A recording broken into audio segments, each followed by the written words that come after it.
Vamos então dar início ao nosso encontro com um cântico, seguido da oração da visita pastoral, que alguns já têm, os que tiverem seguem, os que não tiverem acompanham.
Rezemos todos.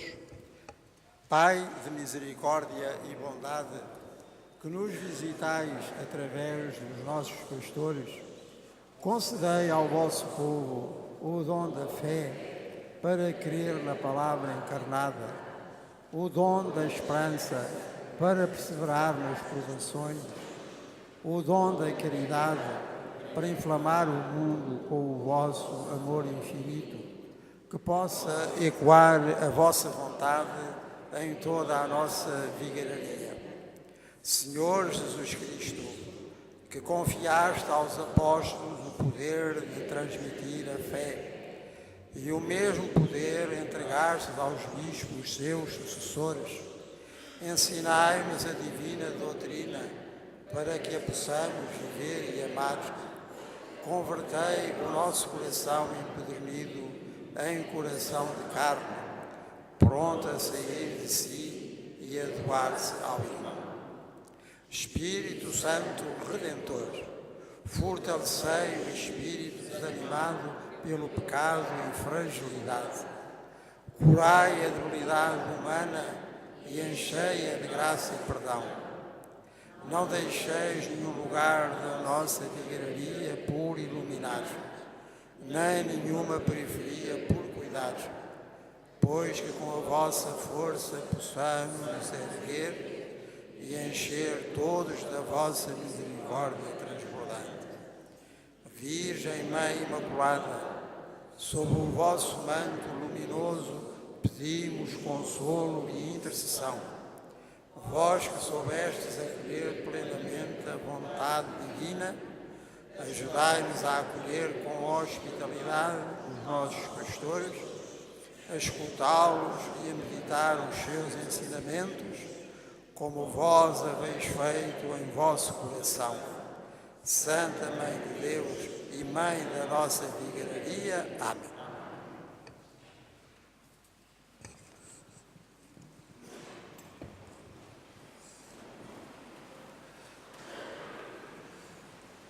Sr. Patriarca, Sr. Dom Daniel, Srs. Padres, Srs. Diáconos e caros irmãos dos vários serviços litúrgicos. Estamos aqui hoje reunidos com o Sr. Patriarca para nos falar, e ainda por cima neste ano que dedicamos particularmente à liturgia, sobre algo que é fundamental nas nossas comunidades. E os números mostram a importância que isso tem na nossa vigararia. Assim, nos números que eu consegui, e não prometo, possivelmente pecam em defeito para menos, há 1000 pessoas, para mais de 1000 pessoas envolvidas nos vários serviços de liturgia. Com certeza que aquele que ganha são os grupos corais, os cantores, mas depois todos os grupos têm muita gente. Muita gente que se empenha em cada semana a ajudar os irmãos a celebrar a fé. Quando nos reunimos a cada domingo e também durante a semana, a podermos melhor celebrar a ceia do Senhor particularmente.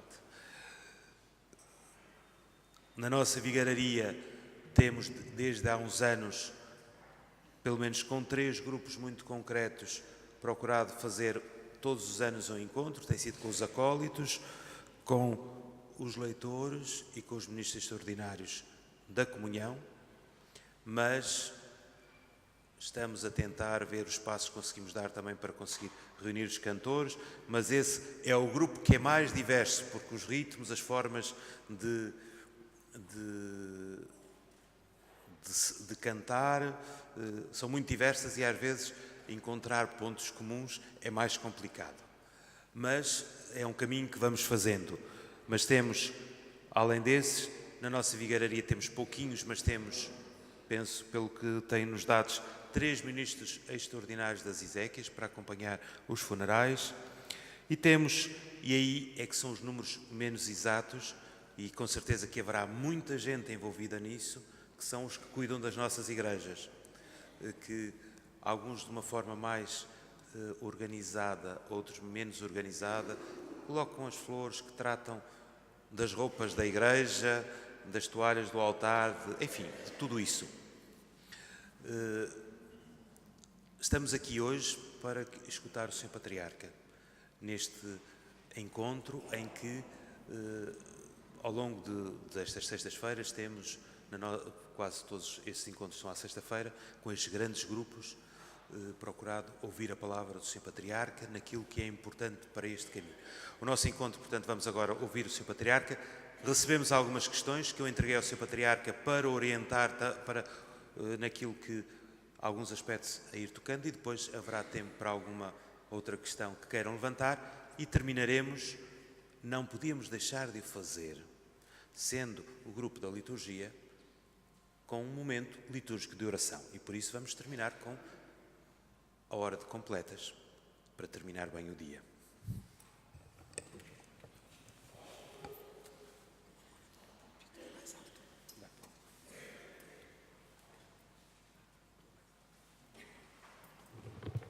Fica aqui, que aqui vem melhor. Deixem-se estar sentados. Mas aqui vem melhor, se estiver ali. A comunicação é muito de ver, não é só de ouvir. Então, muito boa noite a todos e a minha alegria em estar aqui convosco neste encontro de vigararia. Como sabem, a visita pastoral que se está a desenrolar com o Sr. Dom Joaquim, que hoje não pode estar cá porque tem outro serviço em Fátima, o Sr. Dom Daniel e eu próprio nestes encontros gerais e por setores de atividade. É uma oportunidade para nós aprofundarmos em conjunto aquilo que fazemos, geralmente mais em particular, enfim, na paróquia de cada um ou no seu lugar habitual de celebração. Assim, em vigararia, nós temos a oportunidade não só de nos encontrarmos, de nos vermos, isso já é bom, e para a liturgia muito importante, mas também de aprofundarmos um ponto ao outro. Eu li as questões que puseram e que o Sr. Padre Alberto me entregou, tem a ver com a palavra de Deus, a maneira de a transmitir na liturgia. Não há liturgia sem palavra de Deus, ela de certa maneira é o eco da palavra de Deus e a resposta à palavra de Deus. As condições também materiais com a própria proclamação da palavra. Olha, isto é possível porque eu tenho aqui um microfone, porque me estão a ver e porque eu estou a falar numa língua que me entendem, não é? Portanto, estas condições também são muito importantes. Também como é que nós nos preparamos para proclamar a palavra de Deus, houve também questões nesse sentido. Depois, propriamente o que diz respeito ao altar e tudo quando se passa em torno do altar, com os acólitos, também com aqueles que levam depois a Eucaristia aos doentes, os ministros não só extraordinários da comunhão no templo, mas que também levam aos doentes, quando é caso disso. Enfim, perguntas de todo o género, no que diz respeito aos grupos corais também, e qual é o seu lugar na Assembleia Cristã, da qual nunca se devem descolar, porque eles são para animar o canto da comunidade, não são propriamente para se exibir, isso é outra coisa, e outro espaço. Enfim, várias questões, mas ainda antes de ir a esses pontos, que depois também podemos conversar sobre eles, eu queria dizer-vos alguma coisa acerca da própria oração e da oração cristã.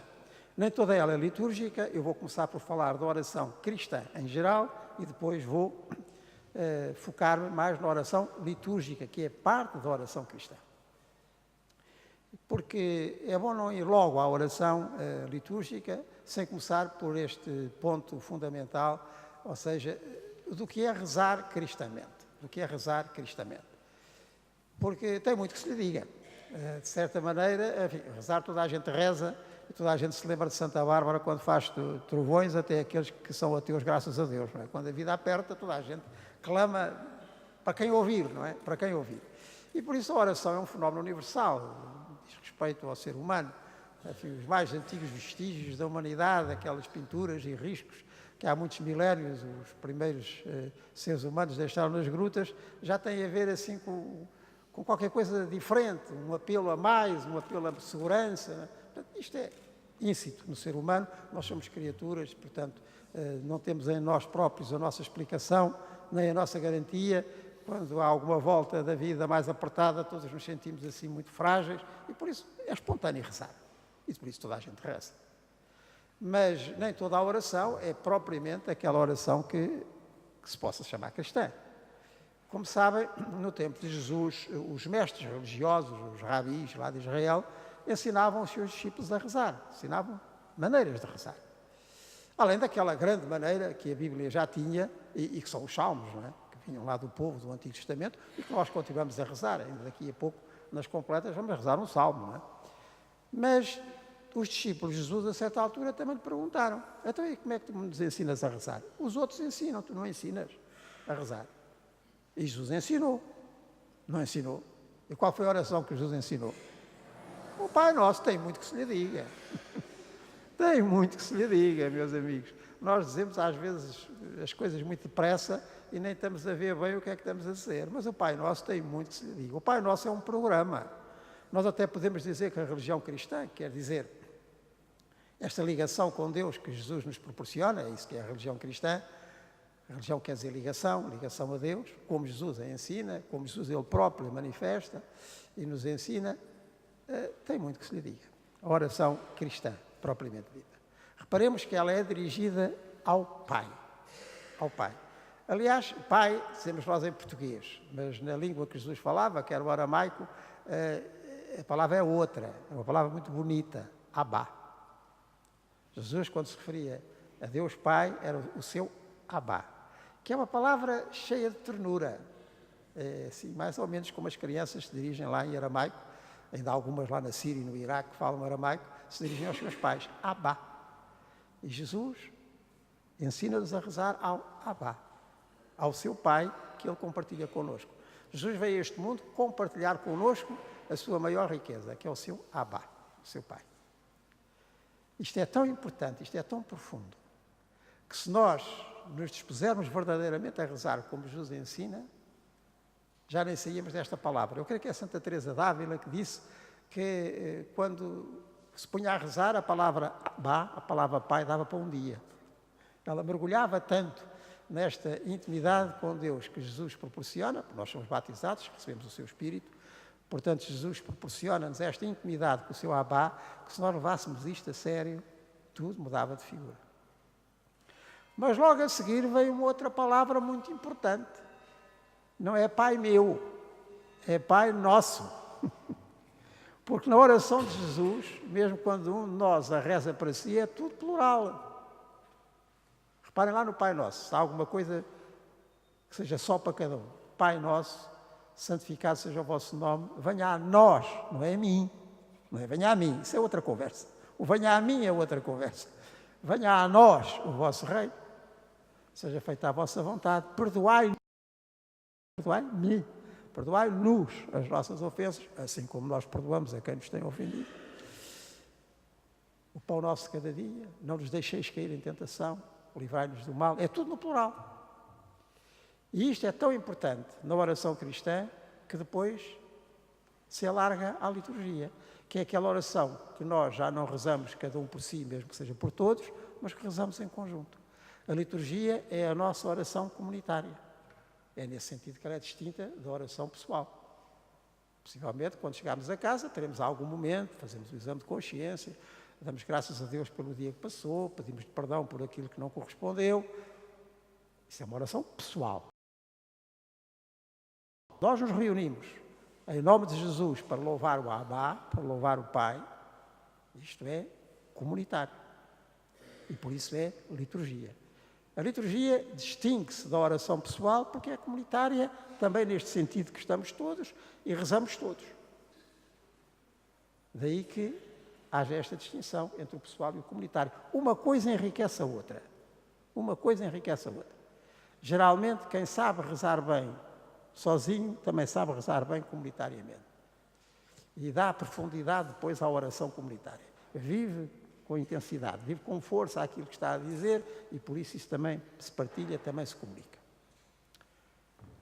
Há 3 maneiras da Bíblia nos chamar. 3. Há além de outras, mas estas 3 principalmente.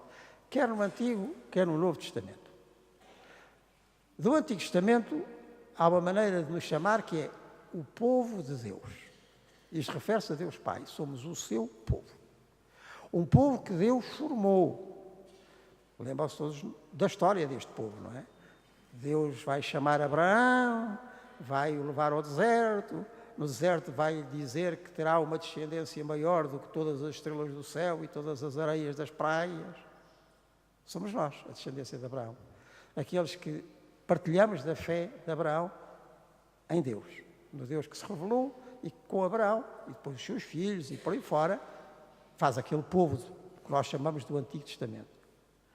Sabemos que depois, com Jesus aparece no mundo, imaginem, 18 séculos depois de Abraão, 18 séculos depois de Abraão, quando Jesus aparece neste povo, filho de Maria, que era uma judia tal e qual, e depois também adotado por outro judeu, que era descendente de David, chamado José, São José, Jesus depois vai alargar este povo àqueles que, sendo de todas as raças, tamanhos e feitios, compartilham do Espírito que Ele oferece. Somos nós. Recebemos no batismo o Espírito de Jesus Cristo, fazemos parte deste povo de Deus alargado. Isto é muito importante, porque o sujeito da liturgia é o povo de Deus. A liturgia é a oração do povo de Deus. Eu recordo-me quando, com a reforma litúrgica do Concílio Vaticano II, que nos pôs a rezar na nossa língua, em português, como os outros povos nas suas línguas, mas rezamos todas as mesmas orações, traduzidas nas várias línguas. Quando isso aconteceu, houve ali um período intermitente em que nós não tínhamos a liturgia das horas. Não tínhamos a liturgia das horas, aquilo que antes se chamava o breviário, não é? Não tínhamos, porque o antigo era latim e ainda não tinha sido feito em português.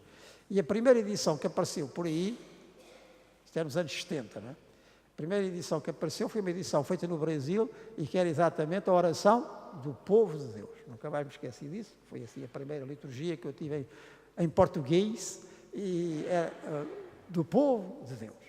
Porque a liturgia é a oração do povo de Deus. Quer seja a liturgia dos sacramentos, a começar pela Eucaristia, dos outros todos, já falei do batismo, quer seja a liturgia das horas. São aqueles salmos e mais alguns trechos que nós herdamos dos nossos antepassados, do povo de Deus do Antigo Testamento e que nós rezamos todos os dias. Não são só os padres e as freiras, todos podemos rezar. É a oração do povo de Deus. Aquela oração que se reza logo de manhã, os louvores divinos, chama-se laudes, louvores, não é? 3 salmos e mais outros trechos. Depois a chamada hora intermédia, que também tem 3 salmos. Depois a oração da tarde. Tarde em latim diz vésperas, por isso é a oração de vésperas ou vespertina. Mais 3 salmos, mais outros trechos. A oração de completas, que vamos rezar daqui a pouco. E ainda as vigílias ou ofício de leituras, que também tem 3 salmos e depois umas leituras bíblicas e da tradição da Igreja.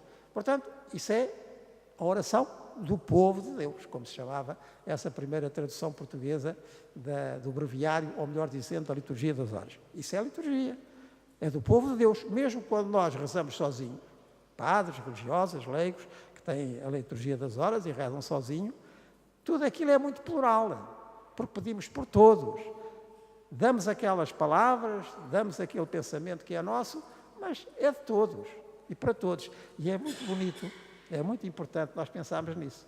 Quando chegamos a casa, ou aqui na igreja, estamos sozinhos, abrimos a liturgia das horas e rezamos, conforme a hora for, ou as laudes, ou as vésperas. Nós sabemos que, rezando aquelas orações, estamos a rezar as orações que milhares e milhares e milhares de cristãos por todo o mundo, nas várias línguas, estão a rezar também. Isto dá-nos um sentido de pertença muito forte. E por isso eu sublinho que a liturgia não é a minha oração, a tua oração, é a nossa oração, mesmo quando a rezamos sozinhos. Porque é a oração do povo de Deus, este povo que Deus formou. Como formou o povo antigo com Abraão, depois em Jesus Cristo e no Espírito de Jesus Cristo, alarga-o a todos, mesmo os que não somos judeus, a grande maioria não somos judeus, mas no mesmo Espírito, estamos neste povo, é a nossa oração, do povo de Deus. Mas há outras duas designações daquilo que nós somos e que é o suporte da liturgia. Uma delas é realmente muito bonita, é São Paulo que utiliza esta maneira de nos designar, que é o corpo de Cristo. O corpo de Cristo. São Paulo, quando escreve aos cristãos de uma daquelas comunidades que fundou, a comunidade de Corinto, diz isso mesmo. Vocês são muito diferentes. Uns são mais velhos, outros são mais novos, uns são gregos, outros são judeus, uns são daqui, outros são da acolá. Em Corinto era uma cidade de toda a gente, aparecia gente de muitas proveniências. Naquela pequenina comunidade também havia gente diferente, mas ele diz, isto é como no corpo. No corpo humano também há muitos órgãos. Os olhos não são os pés, os dedos não são o coração, os cabelos não são os dentes, mas tudo é preciso. Tudo é preciso. E, portanto, vocês são como os órgãos diferentes de um corpo só. Vocês são o corpo de Cristo. E já agora vale a pena nós pensarmos um bocadinho no que é que estamos a dizer quando dizemos corpo. A palavra corpo é uma das palavras mais mal usadas na nossa linguagem comum. E dizem disparates desse género, o meu corpo, assim como se fosse uma coisa que a gente tivesse, e que até podia lá deixar em casa ou trazer para a rua, o meu corpo, ou eu faço o que quero do meu corpo, e outros disparates assim. Não, o corpo não é isso. O corpo é a manifestação da pessoa. Vocês sabem o que é o vosso corpo? É a boca que têm para falar, é os olhos que têm para olhar, são as mãos que têm para estender, são os pés que têm para andar. Portanto, o corpo é a nossa comunicação. Nós, se não tivéssemos corpo, não falávamos, não comunicávamos. Sim, se não tivéssemos boca para falar, não falávamos. Se não tivéssemos olhos para ver, não víamos. Se não tivéssemos pés para andar, não andávamos. O nosso corpo não é uma coisa que a gente tem. O nosso corpo somos nós em comunicação. Agora reparem, o corpo de Cristo, aquele corpo que ele recebeu de sua mãe, Nossa Senhora, aquele corpo humano com que ele se manifestou na Terra, vai para 2000 anos, aquele corpo ressuscitou. Quer dizer, agora enche o mundo inteiro. E nós somos o seu corpo, diz São Paulo, porque é através de nós que Cristo se manifesta. A boca que hoje Cristo tem para falar é a vossa. Os olhos com Cristo olha são os vossos. Mas que responsabilidade! Que responsabilidade! As mãos que Cristo tem para estender são as nossas. Os pés para ir ao encontro dos outros não é para dar pontapés a ninguém. A bola vai lá, mas a ninguém, não é? São os nossos. Portanto, quando São Paulo diz aos de Corinto e nos diz a nós que somos o corpo de Cristo, ou diz também que com ele formamos um só corpo, a partir do nosso batismo recebemos o seu Espírito e com ele formamos um só corpo, nós somos a manifestação de Cristo no mundo. E por isso é uma designação tão importante, tão bonita, esta da Igreja, de nós todos, além de sermos o povo de Deus, sermos o corpo de Cristo. E um corpo se não tem uma alma, morre, não é? Expira, o espírito vai-se embora. É impressionante, enfim, certamente já tiveram a ocasião disso, ou terão mais tarde ou mais cedo, ver alguém morrer, enfim, quando acompanhamos algum doente, às vezes em nossa casa. E é uma coisa de segundos, em que se percebe o que é um corpo e o que é um cadáver. A certa altura já não é a pessoa. São chamados restos mortais, mas já não é um corpo. Aquilo já não mexe, já não comunica. É assim é um momento. Um corpo sem alma, um corpo sem espírito, não funciona. E por isso que temos o corpo, o Espírito de Jesus Cristo, somos o seu corpo, e este corpo é o sujeito da liturgia. Há bocadinho estávamos a falar, e o Padre Alberto estava a dizer, os vários serviços litúrgicos da vigararia, não é? os que lêem, ainda antes, os que arrumam a igreja, os que dispõem as coisas, os que escolhem as flores, agora na quaresma estão em descanso, deixamos as flores para a Páscoa. Os que, enfim, criam o ambiente, depois os que se preparam para proclamar a palavra de Deus, os que ajudam no altar, os próprios celebrantes, os chamados ministros ordenados, padres e diáconos, os que ajudam a distribuição da comunhão.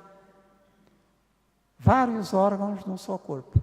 O corpo de Cristo que celebra, o corpo de Cristo que reza em conjunto.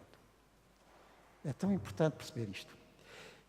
E perceber isto na prática, ou seja, que nas nossas assembleias, como os vários membros ou os vários órgãos do único corpo, tudo tenha o seu lugar e tudo funciona em conjunto.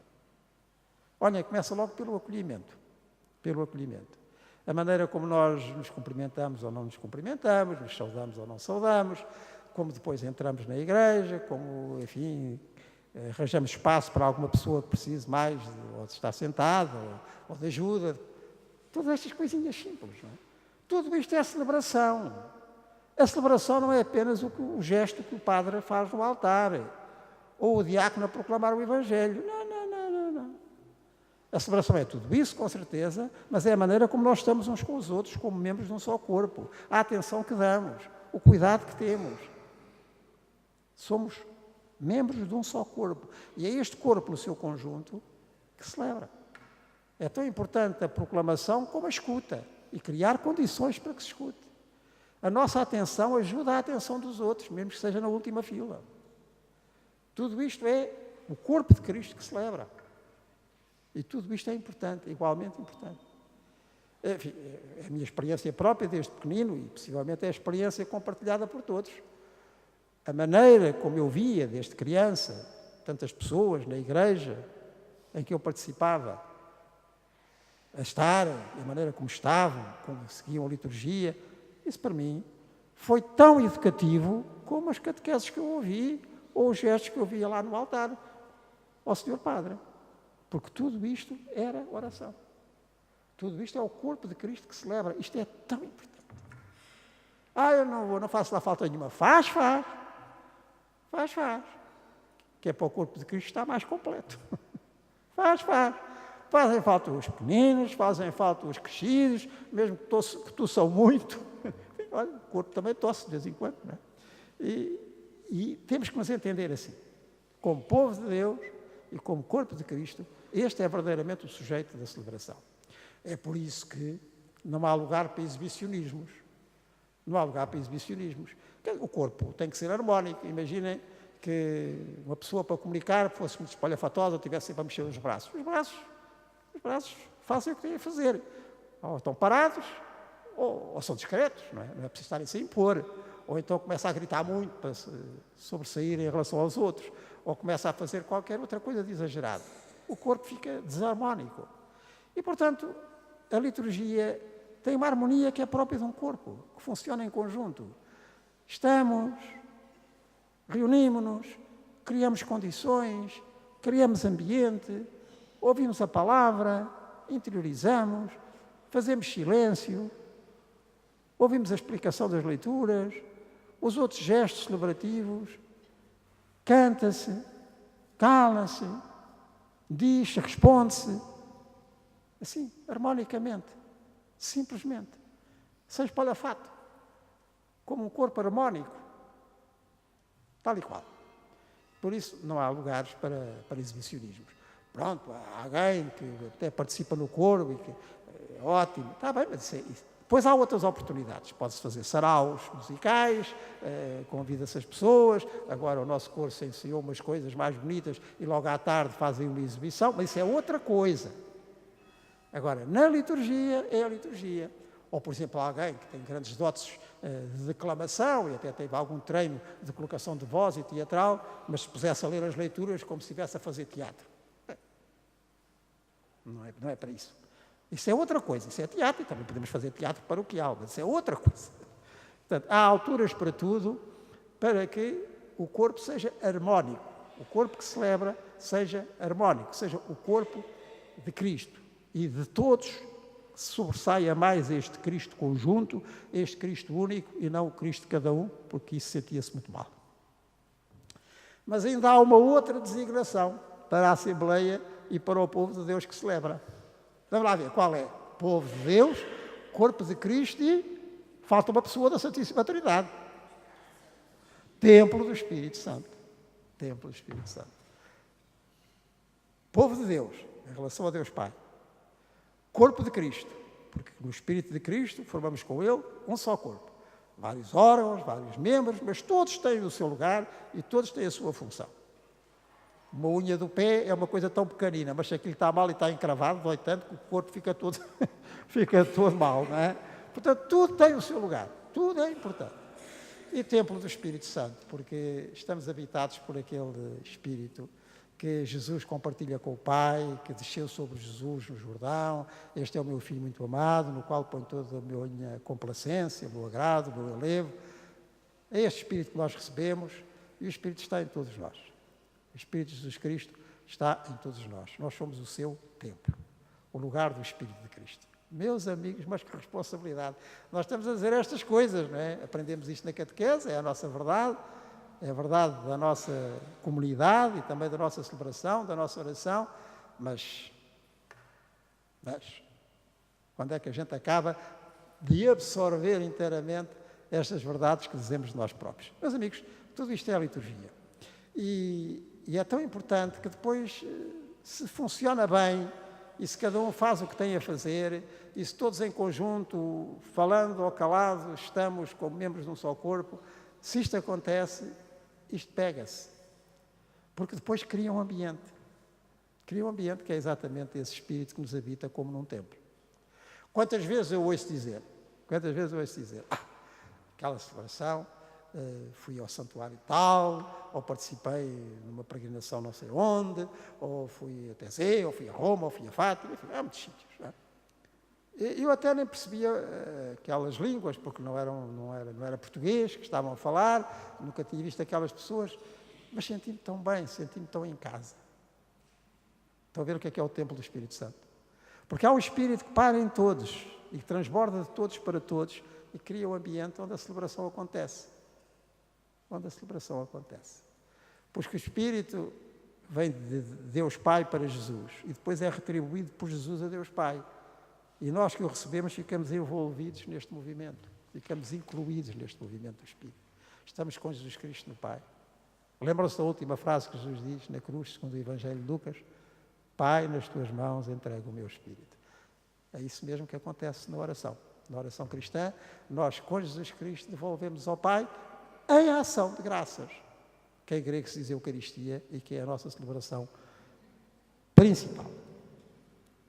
Meus amigos, isto não é bonito. É bonito porque é verdadeiro e porque faz bem, é por isso que é bonito, não é? Mas que importante que é que nós aprendamos estas coisas, as apreciemos, as vivamos bem, as distribuamos melhor e tenhamos esta consciência de que a liturgia é a oração comunitária que nós fazemos em Cristo e no Espírito de Cristo para o louvor do Pai. E é nesse sentido a alma da vida cristã. Como é que esta história começou? Bem, Jesus era um judeu praticante.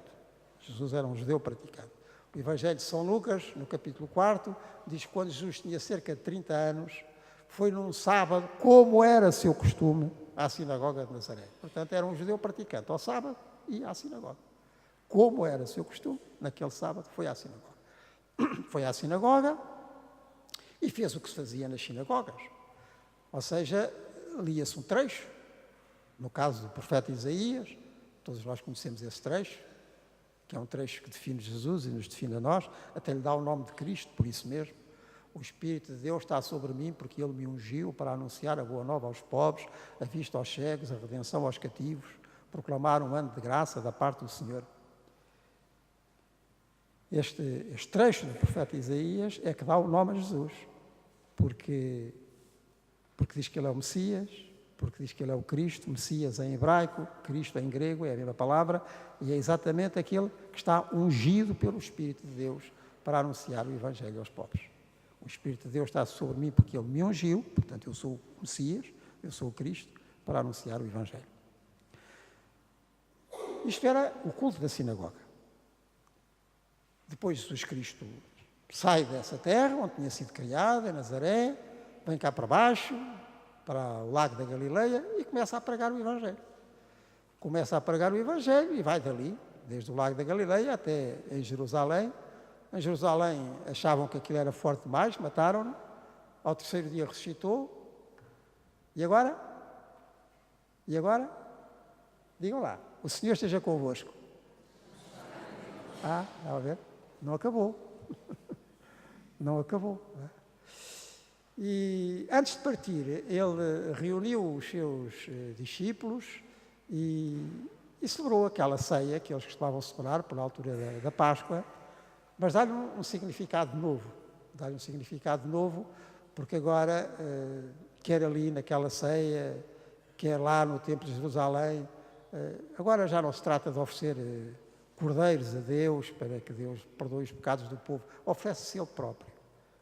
E este é que é o sacrifício. O sacrifício é aquilo que se oferece a Deus. Quando se diz o sacrifício da missa, sacrifício é o que se oferece a Deus. Jesus já não oferece coisas. Oferece-se ao Pai. E é desta oferta de Jesus Cristo que nós todos vivemos, porque é com esta oferta que nós todos voltamos àquele princípio que nunca devíamos ter abandonado. O Pai. E por isso a liturgia cristã tem a sua base, tem o seu centro, tem a sua verdade neste ato de Jesus Cristo. De se oferecer por Ele, mas sobretudo por nós, ao Pai, e por isso mesmo ter a Páscoa completa. Já não de oferecer cordeiros, mas de se oferecer a si mesmo. Aconteceu isto numa quinta-feira, depois veio a sexta-feira mataram-no, depois sepultaram-no na tarde dessa sexta-feira, depois veio um outro dia, sábado, e na madrugada do dia a seguir ao sábado, umas mulheres, muito cedinho, uma tal Maria de Magdala e mais uma outra amiga, foram ao sepulcro, porque aquilo na sexta-feira tinha sido muito à pressa, não tinham conseguido ungir, como é costume ungir os cadáveres, iam lá certamente acabar esses ritos funerários. Espanto, o túmulo estava vazio. O túmulo estava vazio e elas percebem. E concretamente essa Maria de Magdala ouve uma voz. Maria. E percebeu. Rabi, mestre. Foi dizer aos discípulos. Depois os discípulos tiveram exatamente a mesma experiência que nós há bocadinho dissemos, e Ele está no meio de nós. Nenhum de nós que está aqui, de certeza, pensa em Jesus como se pensa numa personagem de há 2000 anos. Nós, de certeza, todos os que estamos aqui, pensamos em Jesus como alguém hoje. Hoje. Está aqui, está depois nas nossas casas, está amanhã onde estivermos. Ele está no meio de nós. E reparem, no meio de nós. Estão a ver outra vez o sentido comunitário, o sentido coletivo? Também lá vem. Porque quando ele aparece nesse dia a seguir ao sábado aos discípulos, e lhes dá aquela paz que eles nem suspeitavam, a paz esteja convosco, aquela paz que só se consegue quando a morte é vencida, como acontecia com Jesus, e ele lhes transmitia, havia um que não estava. Quem era? Pois. E não viu. Mas olha que este ver não é uma questão de oftalmologia, os cegos não estão fora disto. Não estava. Não viu. E continua o Evangelho de João. 8 dias depois estavam de novo reunidos e Tomé estava com eles. Vê. Hoje não me apetece ir à missa, fico aqui em casa, rezo melhor, sozinho, tenho aqui um livro de orações bonito. O ressuscitado tem um corpo, passa de uns para os outros, um espírito que circula. Ele está no meio de nós. Onde 2 ou 3 estiverem reunidos em meu nome, como é que é o resto? Eu estarei no meio deles. No meio deles, não é dentro de cada um, é no meio deles. No meio deles. E foi assim que começou a liturgia cristã. Reparem como o Evangelho de João conta a história. Naquele dia, a seguir ao sábado, eles estavam reunidos e, sem ser preciso abrir-lhe a porta, ele estava lá. No meio deles. Eles perceberam. Venceu a morte. Está vivo. Aliás, é a única coisa que nós cristãos sabemos. O que é que nós sabemos que os que ainda não são cristãos não sabem? É basicamente isto. Alguém venceu a morte e como é que a morte se vence? O resto toda a gente sabe. O resto das criaturas sabem. E todas as regiões do mundo, de uma maneira ou de outra, também sabem. Agora, que ele venceu a morte e que nos ensina a vencê-la, isso é a novidade dos cristãos. E ele está no meio de nós. Eles perceberam isso naquele dia a seguir ao sábado. Passaram até a dar um nome a esse dia. O dia do Senhor. O dia em que Jesus se manifestou como o Senhor. Que é o que quer dizer a palavra domingo em português. Dies Domini, o dia do Senhor. E nunca mais deixaram de se reunir nesse dia a seguir ao sábado. É assim que começa a liturgia cristã. Lembrando aquilo que ele tinha feito nesses momentos finais, como eles diziam, a fração do pão, que os apóstolos iam fazendo para a comunidade. Isso. Todos os dias a seguir ao sábado. Todos os domingos. E olha que naquela altura não era nada fácil. Não era nada fácil, porque não era feriado. Vão ser precisos 3 séculos para falar desta parte do mundo onde nós estamos hoje, nas outras nem isso.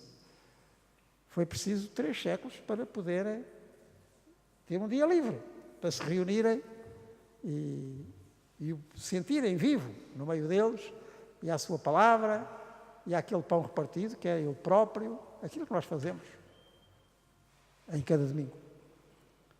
Mas nunca mais deixaram de o fazer. Faziam de noite, faziam quando podiam, depois os imperadores de Roma proibiram, e quem fosse apanhado era morto, e foi assim um século, e foram assim 2, e foram assim 3. E ainda hoje há partes do mundo em que nem pensar. Não vos aconselho a celebrar assim o domingo em público, por exemplo, na Arábia Saudita, que é um país com muito dinheiro, mas onde não há esta liberdade, e muitos outros países do mundo. Eu lembro-me, há tantos anos, eu creio que foi a primeira ou a segunda vez que fui a Israel. E então, tomei aqui o avião, e ia lá mesmo no fundo do avião, onde só havia 2 lugares, e ao meu lado ia um fulano, tipo novo, e eu reparava aquele, com o avião ainda parado ali na Portela, quando ainda havia aquele terraço na Portela, quando a gente via os aviões e tal. E eu via sempre assim a olhar, e digo que o rapaz está com medo do avião. Você está com medo? Não! Então porque é que está... Estou a ver ali a minha mulher e a minha filha. Está bem. É que eu trabalho nas obras em Israel, a minha empresa está lá a fazer obras. E eu sou lá de cima, sou do Minho, e pronto, e agora vou outra vez, tive aqui uns dias de férias, agora vou voltar para lá. E sabe o que é que me custa? Não, diga lá. Olha, o que me custa é o domingo, porque lá não é feriado. Eu estou a trabalhar, estou nas obras. E depois estou nas obras e estou a pensar. Vejam lá se isto não é um mimo. É um domingo completo. Que vai me esquecer. Estou nas obras e estou a pensar. Eu, se estivesse na minha terra, ia com a minha mulher e a minha filha à missa. Depois íamos almoçar à casa dos meus sogros e depois íamos ver o futebol. E eu lá não tenho nada disto. Mas reparem, de uma maneira tão simples, tão simples, não é? Assim, tão comezinha, está o aspecto todo. Está o aspecto celebrativo, está o aspecto de família e está o aspecto festivo. É para isso que é o dia do Senhor. Não digo necessariamente ir a comer à casa dos sogros e ver o futebol, mas a missa sim. Mas que haja lugar para tudo, não é? Haja lugar para tudo. Haja lugar para estar com o Senhor, a família, ele, a mulher e a filha, como ele dizia, e depois lugar, tempo para o convívio, e depois também tempo para a festa. Pronto. É o dia em que o Senhor venceu a morte, devemos estar tristes. Não é? Uma maneira tão simples de contar as coisas. E a liturgia cristã começou assim. Depois centrou-se muito, e não foi preciso esperar muito tempo, lá para o século II, século III, centrou-se muito precisamente naquilo que nós estamos a preparar, na Páscoa. Porque, enfim, os acontecimentos centrais da vida de Jesus foram na Páscoa dos judeus, é que ele deu este sentido novo, de já não estar a oferecer cabritos e touros, mas a oferecer a si próprio, que é a única coisa que Deus quer, é cada um de nós. E esse é o que é o sacrifício de Jesus Cristo, em que Ele nos consegue repor no Pai. Nós ganhamos tanta distância que se Ele não a preenchesse, nós queríamos lá. Isso é que é a redenção. o que Ele fez e nos permite fazer com Ele e no seu Espírito. Voltar ao Pai. É o único sacrifício que Deus quer, é a única oferta. Deus não quer as nossas coisas, quer-nos a nós. A nós. Criou-nos para Ele, para vivermos com Ele. É o nosso Criador constante, está à nossa espera. Com Jesus Cristo, vamos lá. E esses acontecimentos centrais são à volta da Páscoa. E daí que o grande momento até da entrada na comunidade cristã, receber o Espírito de Jesus Cristo, participar inteiramente desta festa nova, era a Vigília Pascal. Era nessa altura que, por exemplo, e depois de uma longa preparação, porque naquela altura, para ser cristão, arriscava-se a vida, não? Arriscava-se a vida. Não será aceito, era proibido. Depois de uma preparação longa e muito exigente, eles recebiam os chamados sacramentos da iniciação cristã, portanto, o batismo, e como eram já todos adultos, podiam levar os filhos. Às vezes levavam os filhos e também os filhos se integravam. Como diz São Paulo, batizei a casa de fulano, quer dizer, a família toda que ali estava. Mas a referência eram os adultos. A iniciação cristã, e depois participavam na comunidade cristã. E depois a Páscoa semanal, que é cada domingo. Com o tempo também se foram dividindo ao longo do ano os aspectos fundamentais da verdade cristã, portanto, desde o nascimento de Jesus, que lá pelo século IV se fixou ali no 25 de dezembro, porque é o solstício do inverno, não é? Quando o sol começa a crescer, como Jesus também começa a despontar. Depois, antes da Páscoa, apareceram estes 40 dias, Quaresma quer dizer 40 dias, não é? De preparação para a Páscoa, para a vivermos cada vez mais profundamente. Depois o tempo pascal, em que o ressuscitado nos dá o quê? Nos dá o seu Espírito para ressuscitarmos também. São aquelas semanas que vão até ao Pentecostes. Pentecostes quer dizer 50 dias depois da Páscoa. E que importante que é, assim como celebramos a Quaresma com sentimentos de conversão, depois celebramos o tempo pascal com sentimentos de alegria no Espírito Santo, de partilha e de fraternidade. Aqui há tempos contaram-me que há uma freguesia na Beira Baixa. Eu ainda quero tirar isto a limpo, a história é bonita demais para não ser verdadeira. Contaram-me, e eu conto como a contaram, que há uma freguesia, que é muito extensa, território, e está dividida em 7 partes. E em cada um desses 7 domingos pascais, né, da Páscoa Pentecostes, eles fazem uma festa do Espírito Santo, que é o grande dom do ressuscitado. Quando Jesus aparece no dia da ressurreição aos seus discípulos, o que é que ele diz? Recebei o Espírito Santo.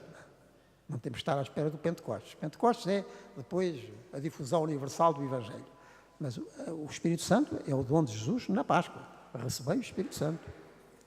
Pois a toda essa freguesia, eles em cada um desses domingos celebram a festa do Espírito Santo. Mas com uma condição, até porque depois da celebração também há assim uma festança, com uma condição: não estar mal com ninguém. Porque se está mal, primeiro tem que fazer as pazes e depois vai à festa. Eu quero tirar isto a limpo, porque isto é bonito demais, mas agora também podem fazer em qualquer uma das paróquias aqui da Vigararia, já agora, porque não, né? Porque às vezes parece que se gastam os cartuchos todos na Quaresma, né? Com as procissões dos passos, né?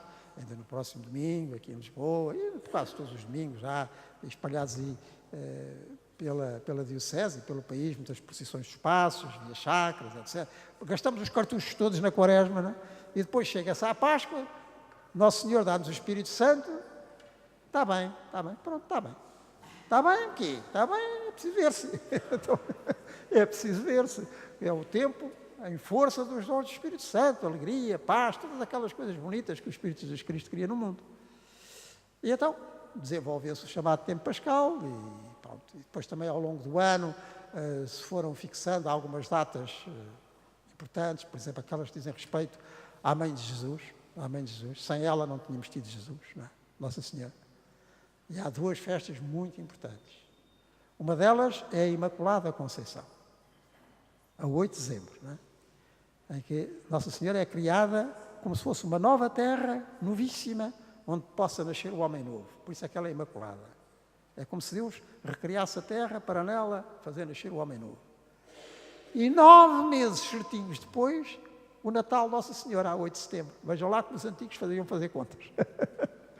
Assim como a Anunciação de Jesus, a Anunciação de Jesus, portanto, quando ele é concebido pelo poder do Espírito Santo, a Nossa Senhora, é 25 de março. E 9 meses certinhos depois, nasce. É o Natal. Reparem que os antigos sabiam. Não é por acaso, nada disto é por acaso. Tudo isto é a liturgia cristã como ela se foi desenvolvendo ao longo dos séculos. Ao longo dos séculos foram-se acentuando mais aspectos, mais pormenores, mais pormaiores de tudo aquilo que Deus nos oferece em Cristo, em Nossa Senhora, e também, enfim, em todos aqueles que vivem intensamente a vida cristã, e por isso mesmo são santos, não é? Olha, a começar pelo seu pai adotivo, São José. Vamos ter agora a festa de São José, de solenidade, no dia 19 de março, porque aceitou tomar conta de uma coisa que o ultrapassava completamente, mas que ele guardou e criou até, em Nazaré. Bem, tudo isto, e estou a ver ali, é o Santo António, não podia faltar, está claro, estamos em Lisboa. E tudo isto são homens e são mulheres que viveram tão intensamente a vida de Cristo e o Espírito de Jesus Cristo, que é bom nós termos estas figuras diante dos olhos, porque se foi possível com eles receberam o mesmo Espírito que nós recebemos. Portanto, ninguém se ponha de fora, que isto é bom demais para ficar em casa. Bem, meus amigos, ainda ninguém adormeceu, que eu visse, e cá por mim, fico por aqui, e creio que ficou bem claro o que é a liturgia cristã. Portanto, não é apenas a oração cristã, essa nós podemos fazer sozinhos, embora ela tenha sempre uma dimensão plural. Como no Pai Nosso, é tudo no plural. É nosso, não é Pai meu, Pai nosso. O Abade de Jesus é o Pai de nós todos. A liturgia é aquilo que nós fazemos comunitariamente para que o louvor de Deus, a vida de Cristo, o poder do Espírito, os gestos sacramentais que manifestam isso mesmo, a vida de Jesus Cristo, como ela se entrega em todos os momentos da nossa vida, os sacramentos, da iniciação cristã, os outros que nos acompanham na vida, a reconciliação, que é um segundo batismo, como diziam os antigos, para que a partir de Deus tudo recomece na nossa vida, por aí, todos os sacramentos. O matrimónio, a ordenação, a unção dos enfermos, tudo isto que se foi desenvolvendo e que é a vida do povo de Deus, do corpo de Cristo e do templo do Espírito Santo. Amém. Sim, senhora. Muito obrigado. E agora, talvez alguma pergunta, alguma coisa que queiram mais. Isto é um saco sem fundo. Estou ao vosso dispor.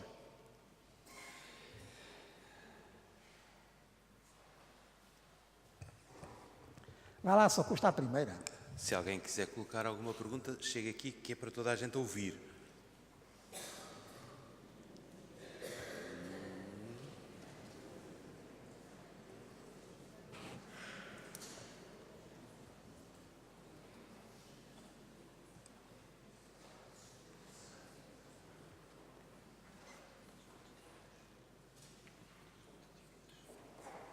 Querem que eu vos fale do Rosário? Querem que eu vos fale da Via Sacra?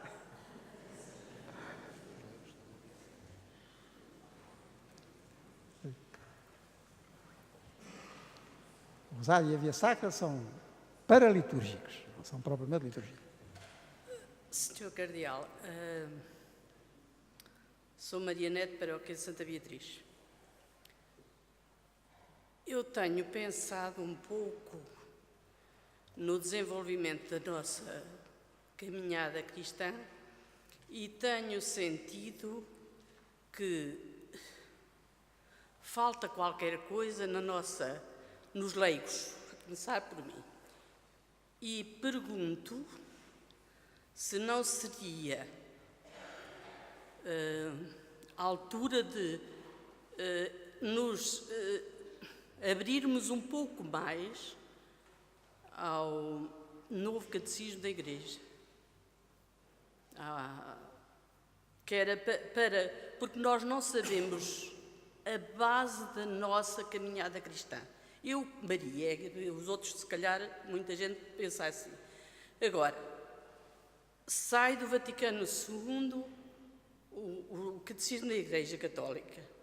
Não seria a altura de começarmos a abrir esse catecismo para a formação dos cristãos a todos os níveis, porque tem todos os temas de igreja? Pergunto. Muito obrigada. Muito obrigado, Maria. Com certeza. A palavra catecismo e a palavra catequese são interessantes. Eu, na próxima semana, vou ter precisamente o encontro com os catequistas da Vigararia, onde estas coisas serão mais aprofundadas. A palavra catecismo e a palavra catequese, a palavra é a mesma, não é? Vem do grego, porque era o inglês da altura e, portanto, os textos do Novo Testamento estão em grego, embora Jesus não tivesse falado grego, Jesus falou aramaico. Os evangelhos já são uma tradução daquilo que Jesus Cristo disse, mas a palavra catecismo e a palavra catequese, imaginem o que é que querem dizer. Eco. Eco. Fazer eco.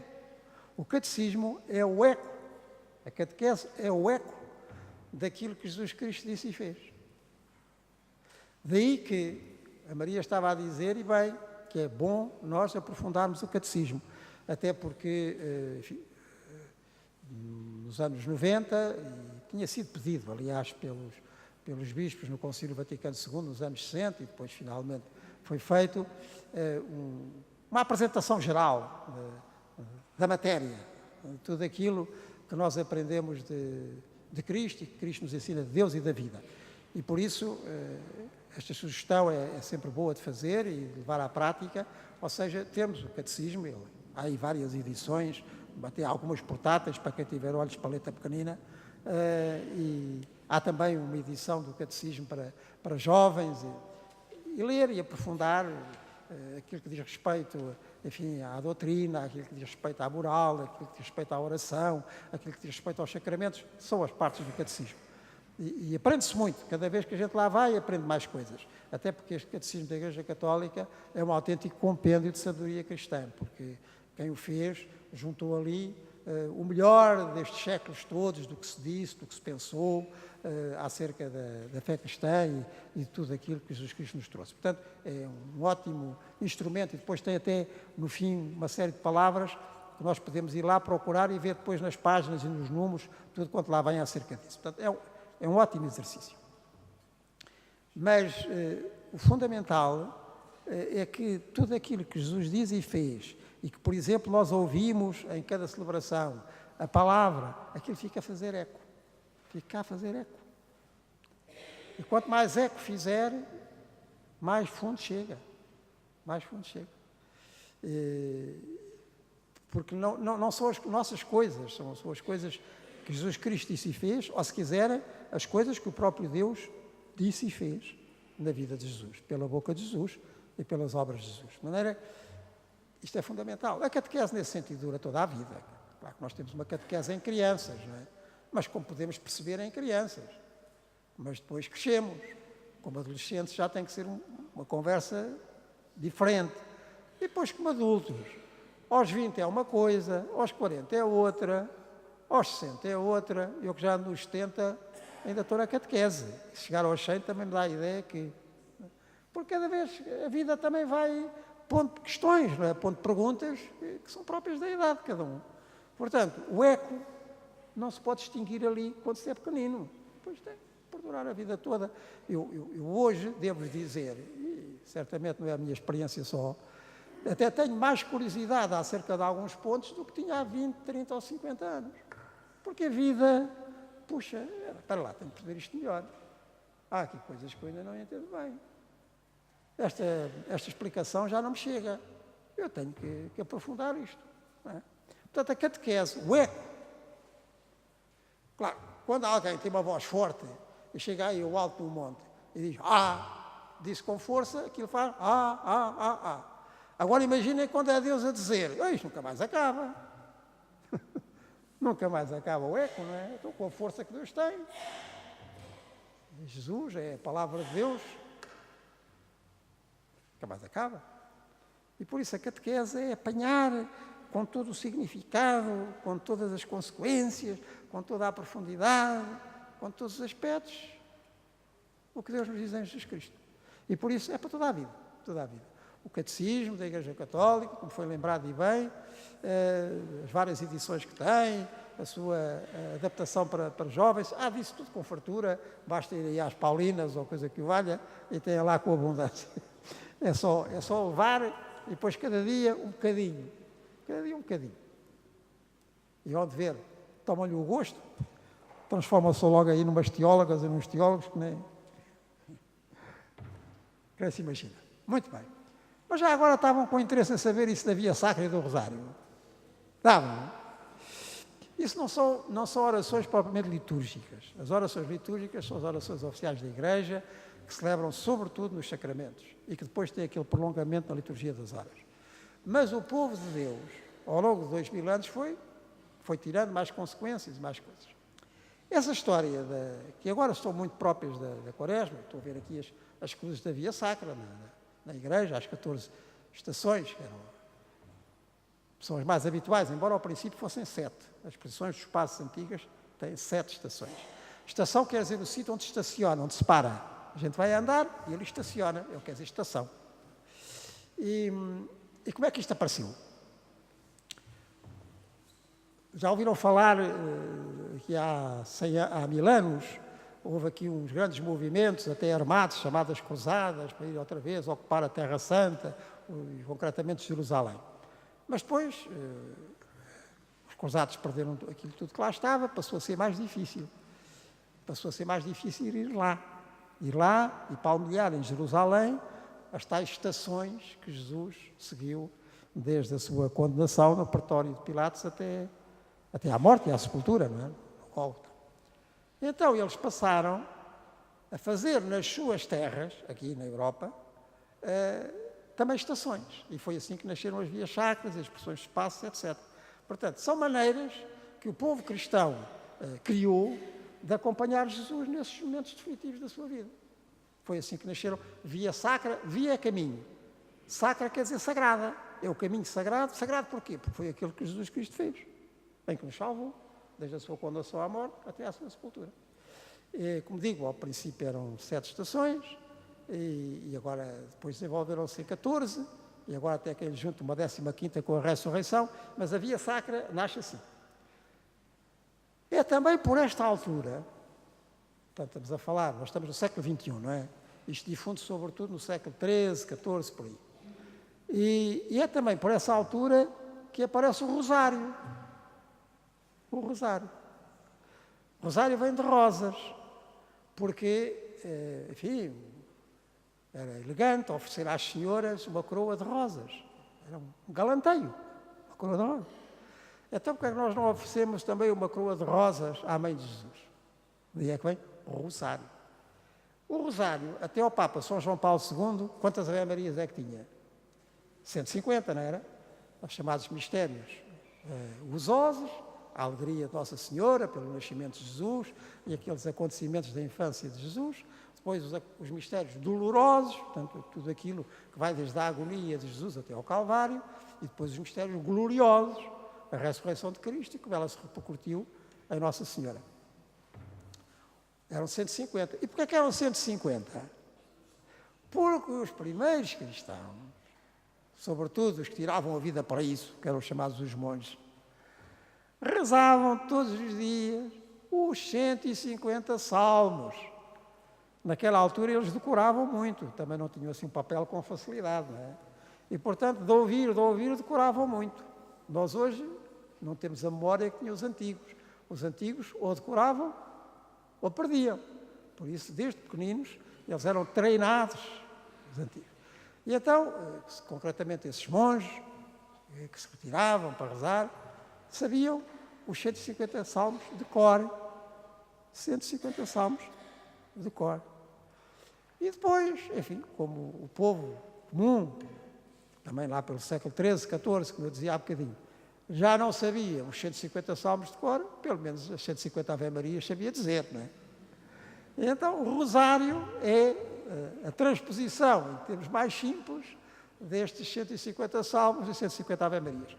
O Papa São João Paulo II achou que era pouco e juntou-lhe mais os mistérios luminosos, porque realmente fazia ali falta, entre os mistérios gozosos da infância de Jesus e os mistérios dolorosos depois, já dos acontecimentos finais da sua vida, então aqueles anos todos, concretamente da pregação, do Evangelho, então vamos juntar também os luminosos, e assim ficaram ao nosso dispor, o batismo de Jesus, depois as bodas de Caná, mudança de água em vinho, depois a pregação do Evangelho, o reino de Deus, depois a transfiguração e a Eucaristia. Fica a coisa mais composta e nós vamos assim, foi essa a sabedoria do povo de Deus, acompanhando com a mãe de Jesus as realidades do seu filho. Não há melhor maneira de acompanhar Jesus do que ir pela mão da sua mãe, sobretudo pelo coração da sua mãe.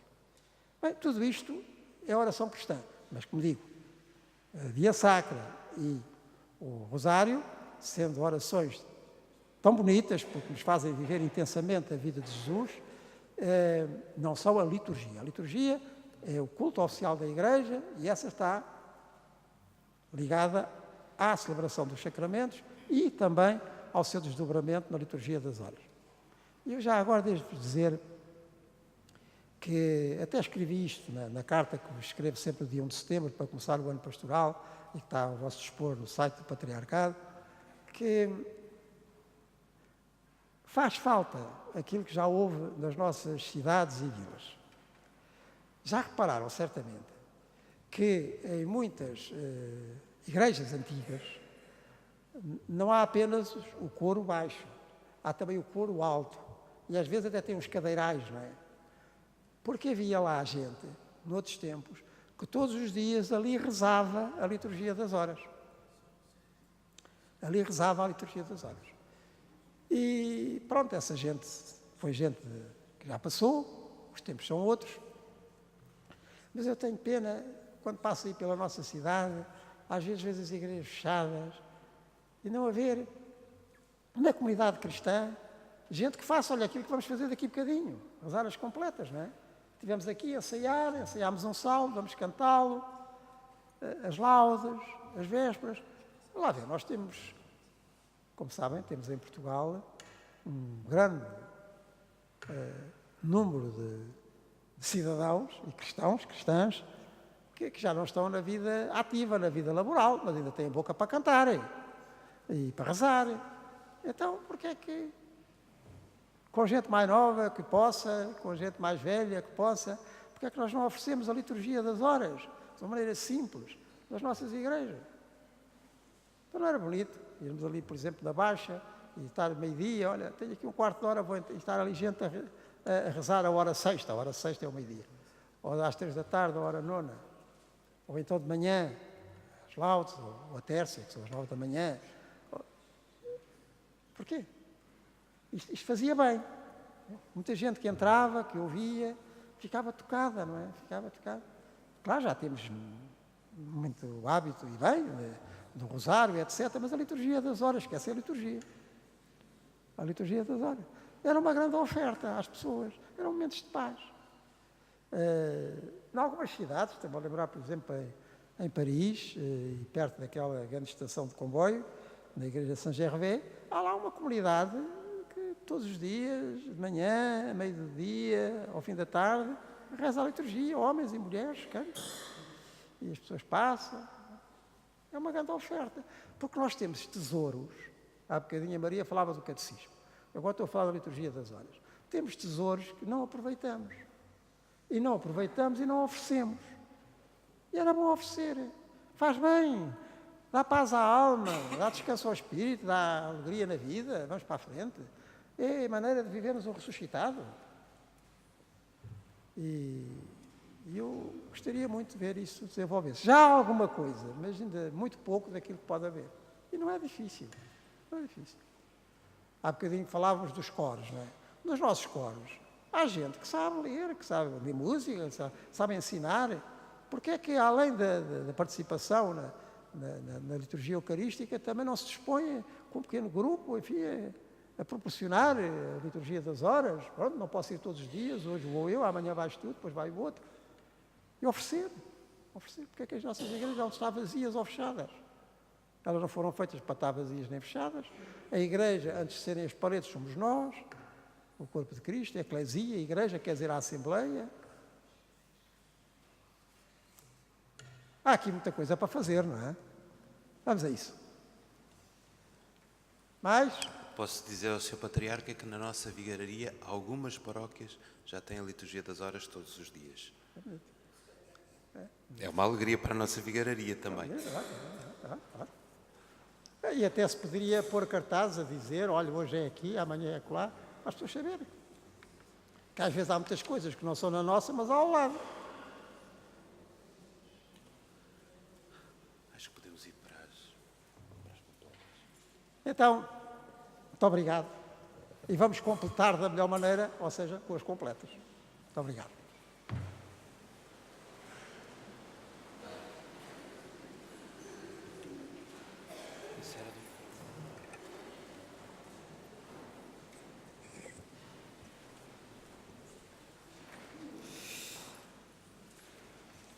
Olha, meus amigos, nesta oração chamada de completas, porque completa o dia, também é o momento de nós, dentro de nós próprios, passarmos o filme do que foi o nosso dia. Isso, cada um sabe de si, e Deus sabe de todos. Aquilo é que chamamos geralmente o exame de consciência. De maneira que ainda antes de começarmos a cantar, nós vamos fazer aqui um tempinho de silêncio, em que cada um vai entrar dentro de si, vai passar o filme do seu dia, vai pedir perdão a Deus tudo aquilo que não foi como podia e devia ter sido, para louvor de Deus e bem do próximo, e vamos dar graças a Deus por tudo aquilo que Ele foi semeando nas horas do nosso dia.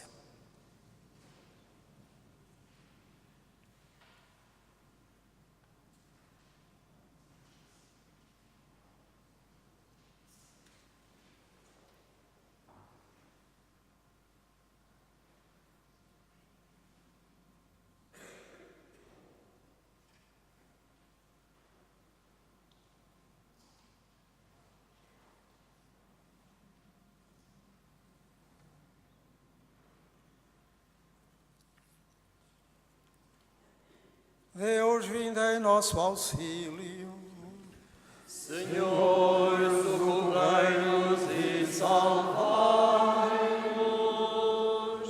Glória ao Pai, ao Filho e ao Espírito Santo, Como era no princípio, agora e sempre. Amém.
Tendai ouvido ao meu clamor. A minha alma está saturada de sofrimento. A minha vida chegou às portas da morte. Sou contado entre os que descem à sepultura.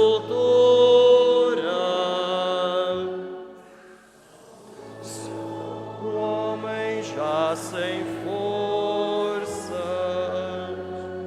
e estou abandonado entre os mortos, como os caídos que jazem no sepulcro, de quem já não vos lembrais. Pausa. E que foram sacudidos da vossa mão. Lançaste-me na cova mais profunda, nas trevas do abismo. Pesa sobre mim a vossa ira. Todas as vossas ondas caíram sobre mim. Afastaste de mim os meus conhecidos. Fizeste-me para eles objeto de horror. Estou preso e não posso libertar-me.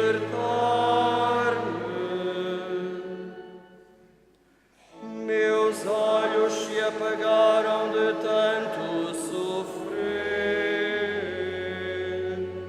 Clamo a vós, Senhor, todo o dia.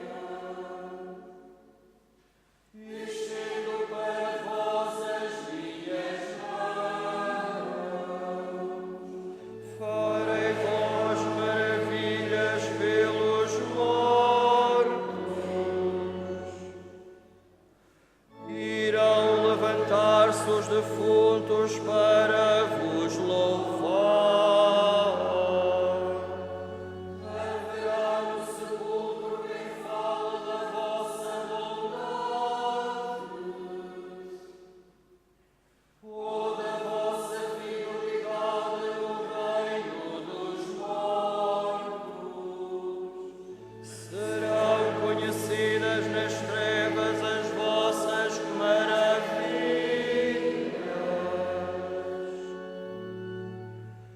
Na terra do esquecimento a vossa justiça.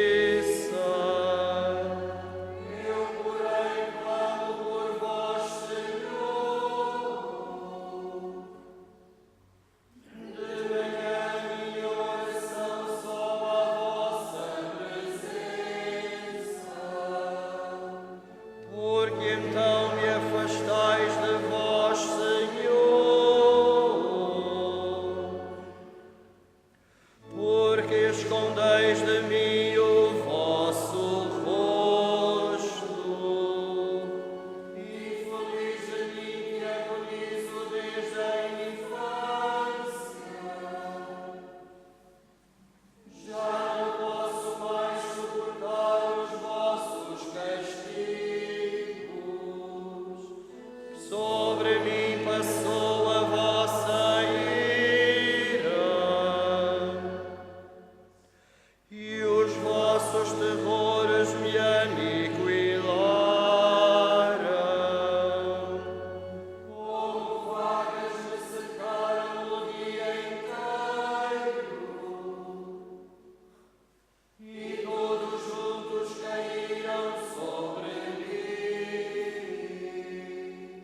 Afastaste os meus amigos e companheiros. Só as trevas me fazem companhia.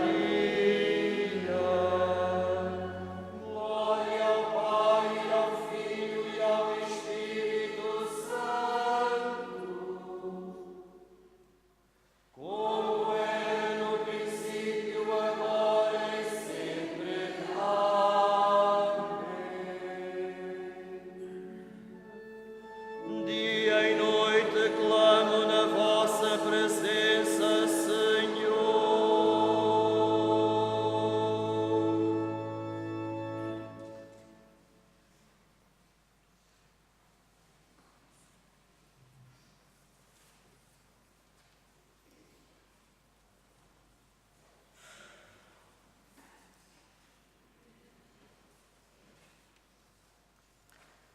Estais no meio de nós, Senhor, e sobre nós foi invocado o vosso nome.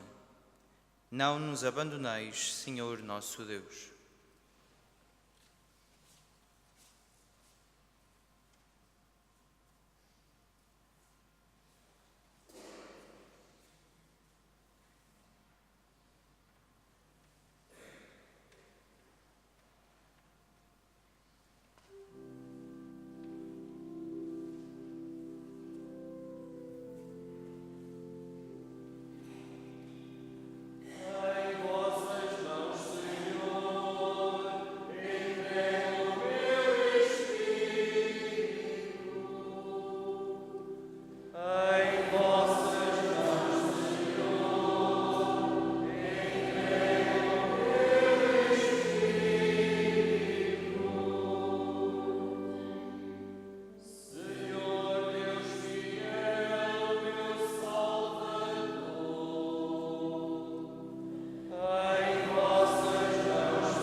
Salvai-nos, Senhor, quando velamos, e guardai-nos quando dormimos, para estarmos vigilantes com Cristo e descansarmos em paz.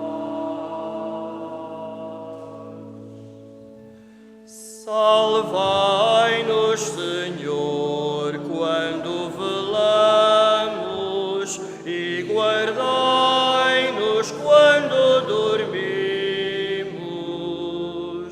para estarmos vigilantes com Cristo e descansarmos em paz.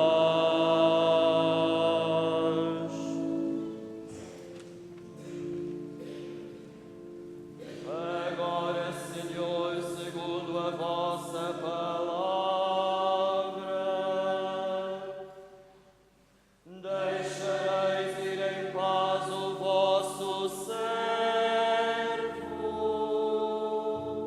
porque meus olhos viram a salvação que oferecestes a todos os povos, luz para se revelar às nações, e glória de Israel, vosso povo. Glória ao Pai, ao Filho e ao Espírito Santo, como era no princípio, agora e sempre. Amém. Salvai-nos, Senhor, quando velamos, e guardai-nos quando dormimos, para estarmos vigilantes com Cristo e descansarmos em paz.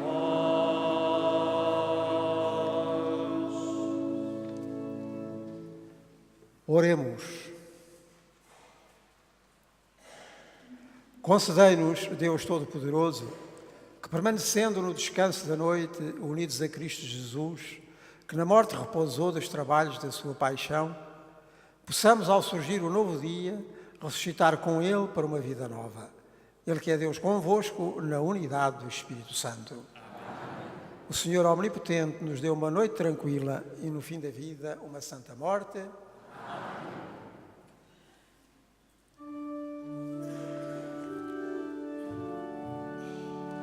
A vossa proteção nos acolhemos, Santa Mãe de Deus. Não desprezais as nossas súplicas em nossas necessidades, mas livrai-nos de todos os perigos, ó Virgem gloriosa e bendita.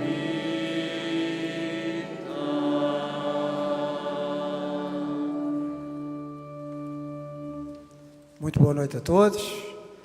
Deixem que estas palavras façam eco no vosso coração, a tal catequese que a gente se referia há bocado, fazer eco, para realmente descansarmos em paz e depois levarmos a vida como povo de Deus, corpo de Cristo, o templo do Espírito Santo. E para quem também for catequista, então no próximo sábado lá estaremos. Sábado? Domingo. Domingo lá estaremos em Moscavide. Domingo, dia 24, que é domingo, 8 dias. Exatamente. Então, boa noite e até sempre, se Deus quiser.